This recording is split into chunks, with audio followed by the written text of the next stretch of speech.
Higit 1,500 na residente sa Cordillera Region may titulo na sa sariling lupa na palaya mula sa pagkakautang sa kanilang sakahan. Bukod dito, Department of Agrarian Reform nagbigay din ng mga makinarya sa pagsasaka. Si Angel Kim Pengosro sa sentro ng balita. Tumanggap ang mahigit 1,500 agrarian reform beneficiaries mula sa buong Cordillera ng secure land ownership documents at debt relief mula sa Department of Agrarian Reform, kasabay ng simultaneous distribution ng electronic land titles, Certificate of Land Ownership Award, Certificates of Condonation with release of mortgage at farm machinery and equipment.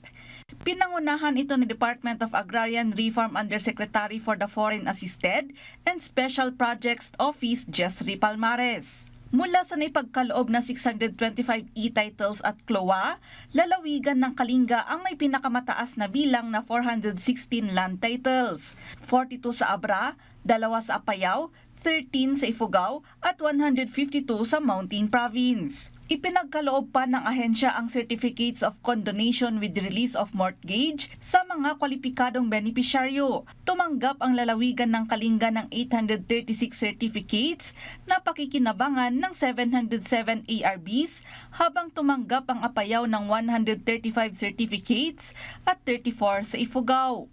And now, every week, nag-distribute kami at papagawa ng titulo as long as nagkakaintindihan yung farmers among themselves na timaan at comply automatically.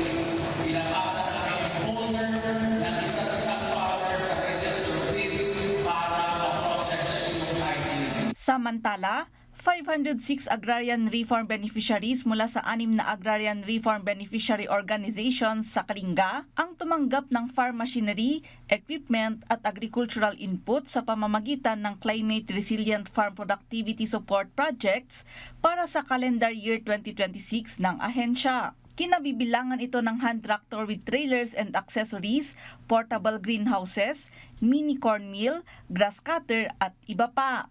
Samantala, sa pamamagitan ng Resolution No. 2026-247, naideklara si Undersecretary Palmares na kawani sa komunidad ng Kalinga. Angel Kim Pengosro para sa Bayan.